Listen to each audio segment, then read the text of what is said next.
Hi everyone. Today I am talking to Jen Heilman. It's such a pleasure to have her. She's a Feng Shui expert, an intuitive and transformational coach, and is also the creator of the Abundance Academy.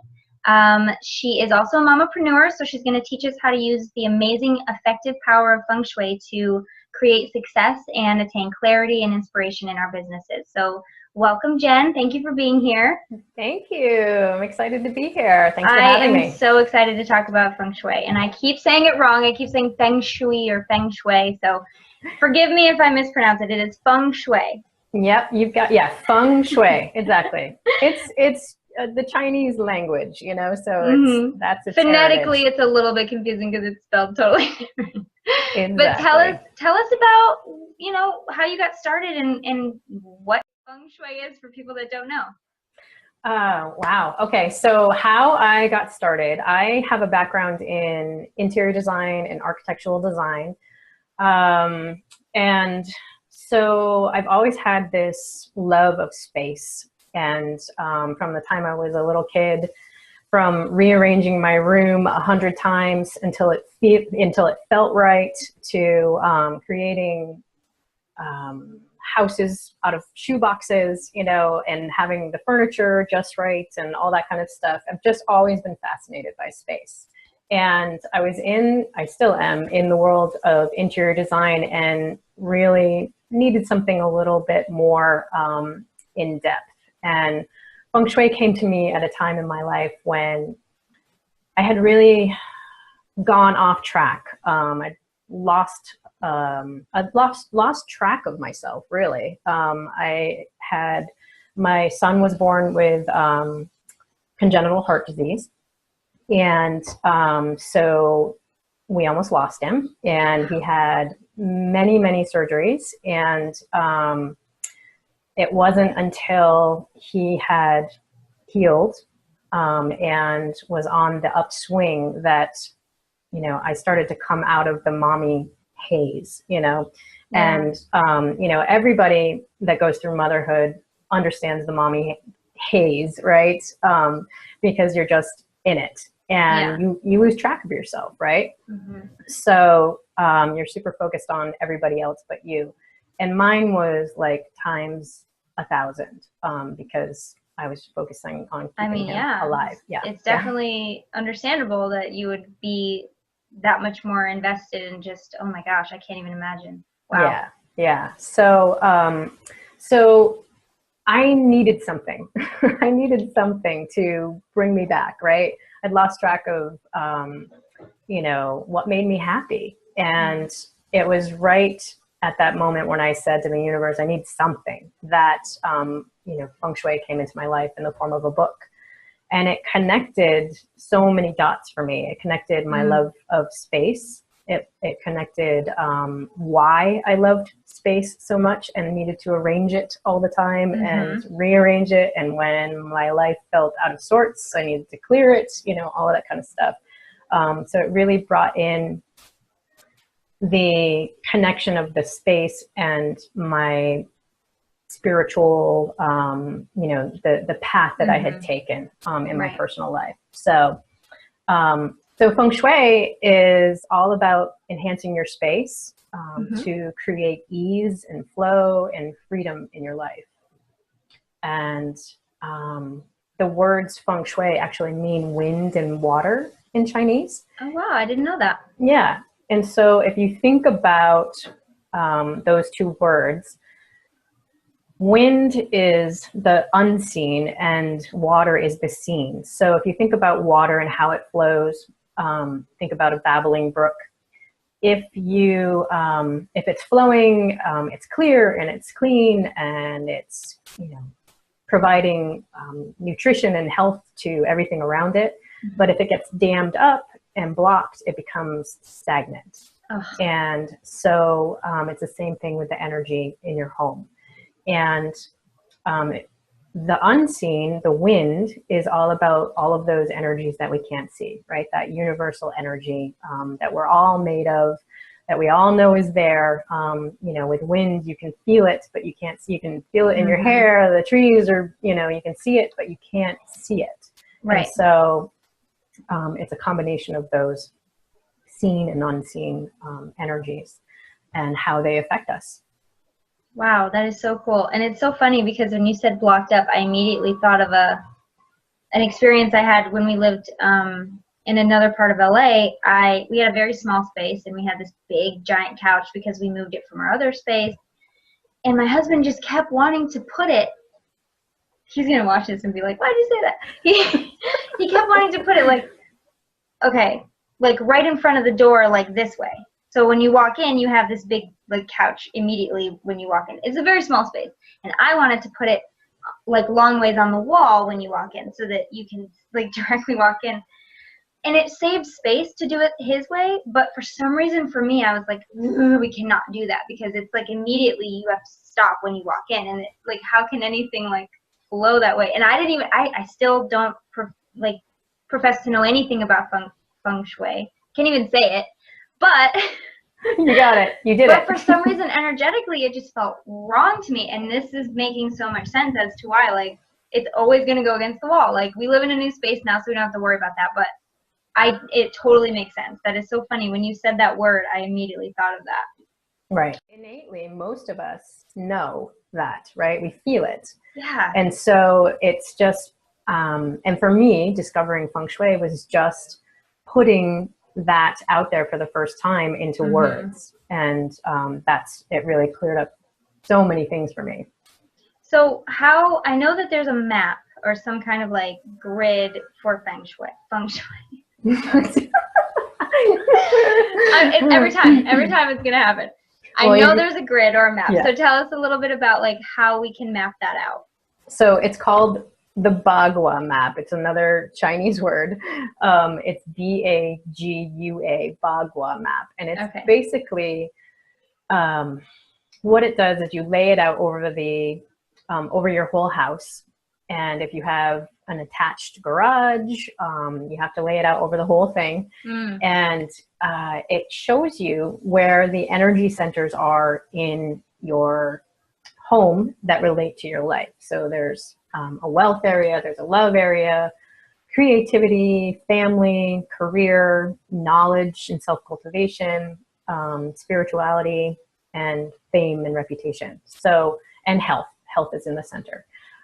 So what it does, so just simply, it's a nine square grid. So it's 3 across the top, 3 across, the bottom. So it's 3, 3, and 3. And you line it up at your front door. So wherever your front door, not the side door, not the mudroom door that you use all the time. Yeah, I know a lot of people say like, well, I use my garage door all the time, but that doesn't matter. It's wherever your front door was built. That's where you go from. Okay. Exactly. Just to clear that up for people. Right. Yeah, because front door is the formal front entrance. That's what we're talking about. A lot of people just don't use. Yeah. And so because it's easier. Our more contemporary lifestyle is that you enter into the garage and you go through the breezeway or whatever.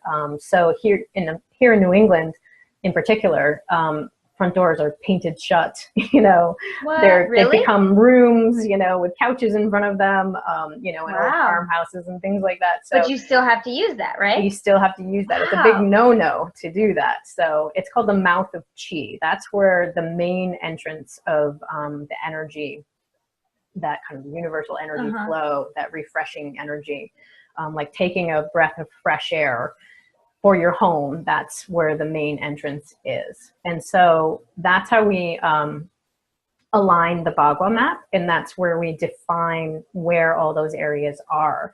So once you know where those areas are, then you start to see the connection, right? That maybe your wealth area is completely missing, or, there's a little jog in, a lot of homes have the main house, and then there's like a little attached breezeway, we call them here in New England, and a garage.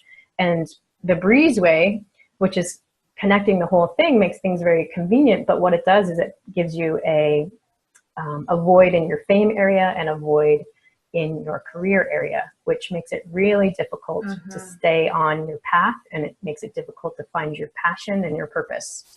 So we have a lot of wandering souls right now in the world, and especially here in the United States, that their space isn't working for them. Mm-hmm. And that's what we're doing. Where you come in.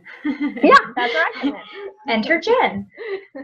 Do you ever, and this has nothing to do with anything, but do you ever, like, if you were ever to buy a house, would you consider the layout of the home as, like, from a feng shui? Feng Shui, yeah. From that aspect to kind of see if you want it? Is that a deal breaker if it's, like, laid out completely wrong? It can be. There are always fixes. Like that's, people get really nervous when I say their wealth area is missing. There are fixes. That's what we're doing, is that we're raising the awareness around mm-hmm. the missing piece so that you can make the adjustments. So what I have found in my Feng Shui world, and it's not just me. Yeah. It's not easy. You did it too. It's not. No. Yeah. Anybody that can say it right nonchalantly is like a hero to me. I don't know why. It's just one of those words. Okay. Yeah. Go ahead. Yeah. It's rugged. So basically, what I have found is that, because I've been asking, for a long time, how to relate this ancient art to our contemporary world, right? Yeah. Like, how do I put it out there so that it relates to our lifestyles, particularly here in the United States and, mm-hmm. In this kind of contemporary world, and mm-hmm. how do I make it relatable? Yeah. And what I have found is that we are literally purchasing homes or renting apartments that support our self-limiting beliefs. So why do we do that? Because we're comfortable with those self-limiting beliefs, right? It's what we grew mm-hmm. up with. It's, if we grew up in a house that had the wealth area missing, then, energetically, you might be drawn to something like that. Exactly. It's funny because even from like a hypnosis standpoint, I was explaining somebody in another interview that the subconscious only knows the unknown as danger. Like the subconscious won't look at an unknown as safe. It just never will, no matter what. Like, even if you're a smoker and you've been a smoker your whole life, you have trained your subconscious to think that that is a safe practice, so that when you go to quit, it's that much harder because you've taught it that that's an okay thing to do. So I'm with you on that. Like, if you want to do something that the subconscious has never experienced, or maybe doesn't know what that outcome will be, look out, because it might not be on board with it. And in that case, you're going to need to, adjust that belief. So I love that you brought that up, because it is so, so true. Right.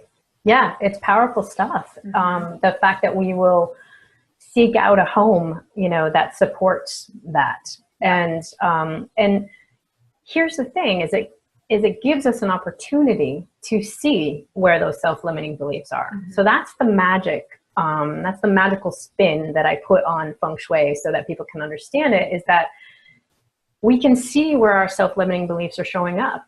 So you can adjust them. You can not only see them in the physical world, because say your wealth area is missing, that's a huge clue, right? But there also could be, your family area that has, it's a room that you never go in, or you make it your mm-hmm. junk room where you pile stuff in, and you resist cleaning it. It can be stuff like that. Or it's the corner of your kitchen, that falls in your knowledge and self-cultivation area, and you pile it up with papers because you don't want to work on your intuition. We all have that pile of papers somewhere. Right. We all have one. Exactly. And so it usually falls in the area where you have that limiting belief about yourself. How interesting. So you're saying that this grid is kind of in us already. We know subconsciously or on an energetic level where this stuff is supposed to be, and our self-limiting beliefs will manifest in those areas. If we have them, that's where they'll be, because we have that knowledge somewhere. Right. Interesting. Absolutely. Yeah. Yeah. I like that. Yeah, definitely. I always say it, we're way more powerful than we think we are. We just have to invite that, knowledge and that ability to just tap into it when we want to. Yeah, the power is within us, for sure. I wanted to ask you, oh yeah, that's right. So you mentioned, the grid is kind of, if you laid it on top of your house and then you were to see, can you do it room to room, or does it have to be the whole house? You can do it room to room, which is one of those, which is a cure for if your wealth area was missing from your overall floor plan of your home. You can lay the Bagua out over your individual rooms, like your bedroom or your living room or your kitchen, and you can find the wealth area in those individual rooms and enhance them there. So that's a really helpful cure. And what you'll find actually is that if the wealth area is missing from your home and you start to go through each individual room, you'll notice there's issues in the wealth area corner of each individual room. So it starts to be like, oh my gosh, like I'm just keep digging in here, Self-knowledge. Yeah, now I know exactly. there are 9 different categories, but I know that for the sake of this subject, we're talking about how to use this practice for self-care and for your business. So I want to just talk about the ones that pertain to that. So that would be, help me out here. It would be the career, the fame, I think, because a lot of people need to be visible, in their business to get the career that they want, and also the financial, what is it called, wealth? The wealth and abundance area, yeah. And then now, what would be the category to make sure that you are taking care of yourself the way you need to be? So the knowledge and self-cultivation area. Okay. So not to dive in too deep here, but each area has an opposite gua when I say gua, it's Bagua, it means 8 centers. So each energy center has an opposite. So the wealth area being up, actually it's probably up here for you guys. It's like opposite, right? When we're on yes. Zoom. Yep. So the wealth area up here, the helpful people area is opposite. And the helpful people area is really about those serendipitous moments, right? Where you meet the right person at the right time and those opportunities align, right? You're checking out your helpful people area, right? If that's my helpful people area, that's the door. That's isn't that weird? Like, that's the entryway into my office. Like, that's really fun. Right. That you said that. Wow. So that's your opportunity generator right there. And in order to get to, to the wealth, right, we need to have that team, that helpful, that seen and unseen, those forces in our lives, people working for us to get us to that wealth, to get us to that freedom and that comfort zone of being in that wealth. And so it's the same with the knowledge and self-cultivation area, and being intuitive about what works for you, setting up boundaries and understanding that you are a unique human who requires certain things, and it's okay that not everything works for you. And so being in touch with that and understanding your needs first. The opposite gua is the love area and relationships. And so if you are in touch with who you are, I'm over here now. That area works with the love and relationships area, so that the stronger you are in yourself and your needs and your boundaries and all that kind of stuff, the more potential you have for having a successful love relationship and a love relationship with yourself. So. That is really cool. So I know, like I said, there are a ton of these, but the ones that I want to really touch on and just give people like a brief rundown of where this is and the stuff that will benefit this space, as well as the stuff you should keep out of this space. So the first one I want to talk about, obviously, is the career. So where would that square be, or what do you, is it square, right? Yeah. Where would that area be, and what should we be filling it with? Yeah. So the career area is so if you're standing in the front door, it's in the center of your home. So you're depending on going. So it's, if you're laying the Bagua out over the whole thing, it's the center. So there's equal parts, 3 across the whole width of your home. It's in the center gua at the front wall. So It doesn't mean that your front door is falling into the career area, if that makes sense, but it's on the wall of the front door. Gotcha. Okay. Hold on. Let me see if I can draw it and show you real quick, and just tell me if I'm right. I wish we had a whiteboard. I know, that would have been smart. Yeah, definitely. Okay. 1, 2, 3. Okay. I need a marker. You'd probably be better to draw it because you know more about it. I have a Sharpie just in case.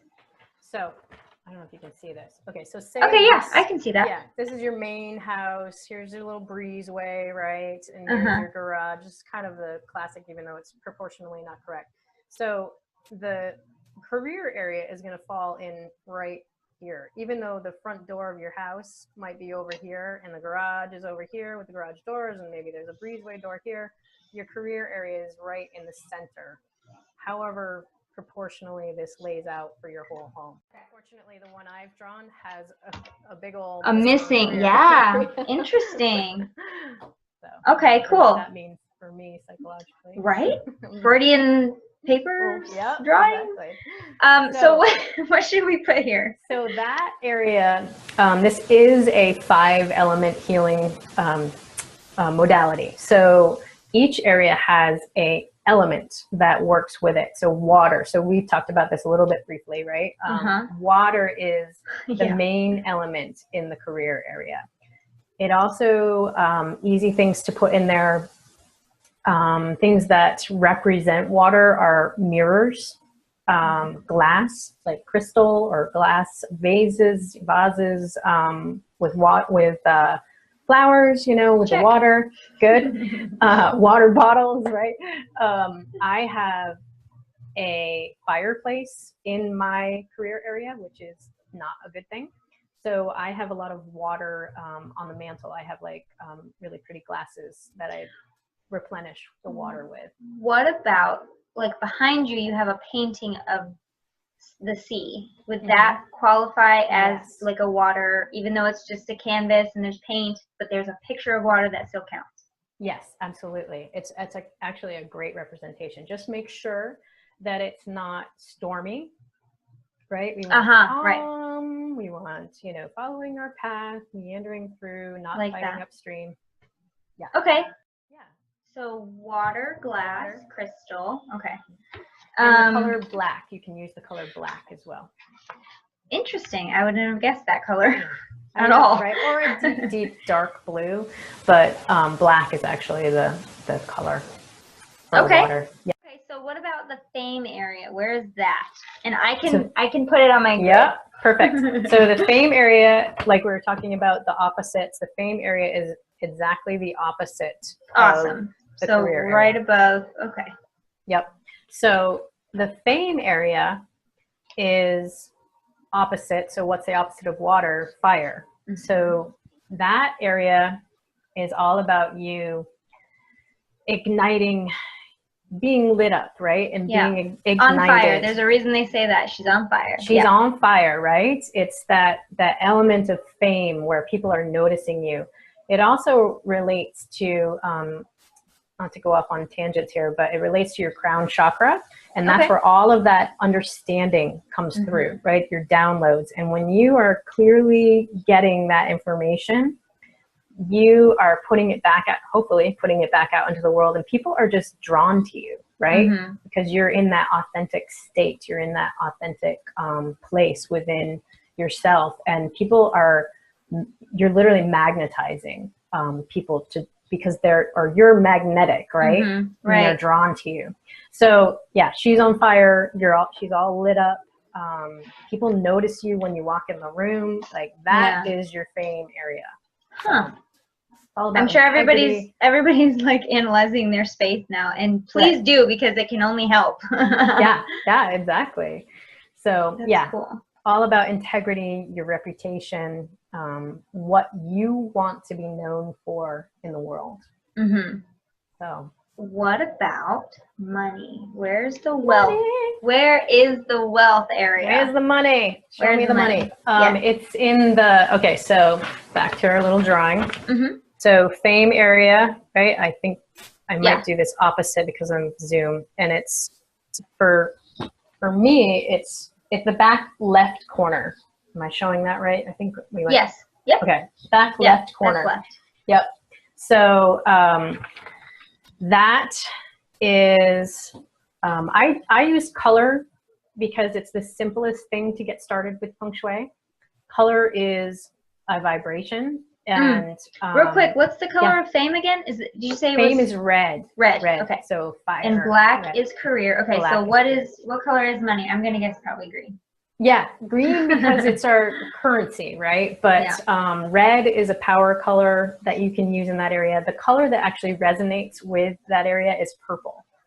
Okay. So it's a very regal color, and everything is energy and, has a vibration to it, right? Or a frequency. And so color is very much that. And so these areas have a particular color that it resonates with, and that magnetizes, again, those things for you. So you're creating, I like to call the Bagua Map your manifestation map. So what you actually are manifesting and what you want to be manifesting is how you can look at those spaces.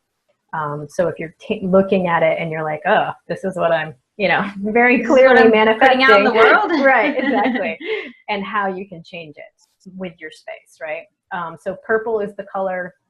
Anything that reminds you, symbolism is really strong in Feng Shui. So I'll give you an example. I noticed in my bedroom just the other day that I had a plant placed there. Plants are great for the wealth area. We want upward, growing wealth, right? And right. A lot of, and they're already green. And they're already green. Yep, exactly. So what I noticed was the plant that when I placed it was really healthy, and it was in a smaller pot. It has now outgrown the pot. So it's in this teeny little pot, and it's like it's one of those viney plants, the pothos. And it's literally like so long, and I keep snipping it because, right? So the poor plant is trying to grow and expand and help me, right, with my finances, and I'm keeping it in this tiny little pot, and I keep snipping its vines. So get a bigger pot. Yeah. So how's I that for switched it out, symbolism, eh? right? So that's what we're looking for when we are looking with our Feng Shui eyes at these spaces. We're looking at the symbolism and what we're showing ourselves and turning it around so that we can, so I very quickly removed it, put it in a better spot, and brought in another plant that was like really green and leafy, and a lot of upward movement. That is so cool. Wow, that is really cool. And I know that everybody like watching this is thinking of different ways that this is totally making sense for them, and places that they can like improve the energy of those spaces. That's fantastic. I'm glad that you said we can do it room to room, because I know taking on the whole house can be a little daunting for people, and just if you start room to room, you can't really go wrong that way. What are so speaking of like small ways to start, what are some ways that we, like if we're totally new to this but we want to give it a shot, what are some ways we can just get started and dip our toe in and see how great it is? Absolutely. So you don't have to know anything about the Bagua Map to do what I call is the tidy up, right? This is something that's worked for me. It's worked for my clients. It's really simple, and it's a way to honor your future self. It's a really great form of self-care.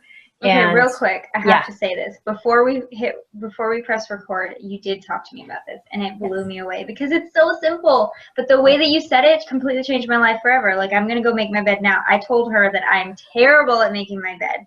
And she so, sagely said, it's a way to honor your future self. And I mean, isn't that what we're all trying to do? Anyway, we want to honor our future self and give ourselves the financial freedom to do what we want and be what we want and take care of our kids and make your bed. Like, make your bed, girl.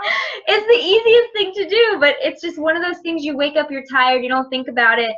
But what a great way to start actually putting that into practice. Like, I cannot believe I've never thought of that before. So I'm going to go make my bed after we get off this call. But yes, honor yourself, make your bed. I'm sorry I interrupted you, but I had to say that. Because I think a lot of us, I mean, that's all we're really trying to do. But what a great way to start doing that. Like, Yeah. anyway, Yeah, go ahead. Yeah. So making your bed is, for me, it really feels like I'm smoothing out the day, right? I'm just in that simple motion. I'm smoothing out the day. And then it's, like I said, a way to honor my future self so that when I come home, that I'm not, when I'm ready to rest, it's welcoming me. I get into that comfy bed. It's not like, one more thing to do to rearrange the blankets and get it sorted out. So yeah. Simple things that you can do. Make sure that the dishes are done, right? Somehow get them done or organized or something. But if you can empty the sink before you leave for the day, fantastic. If you can clear the floor of dirty socks and PJs and toys, before you Hello, leave moms the house, out there. Lots of moms, right? We all know about the socks on the floor. Oh my gosh. Yes, it's still an issue in our house. And then, the making of the bed. And so think about the way you want to come home, right? How do you want to feel when you walk in the door? Do you want to be stressed at the end of the day? Do you want to have to go from a busy day into, even if you're an at-home mom, like, do you want to come home after being out with the kids or whatever, to this house? And I'm not saying perfect. There's no such thing as perfect. So, that hallelujah. I'm a recovering perfectionist. And so, I love that. Perfect, right?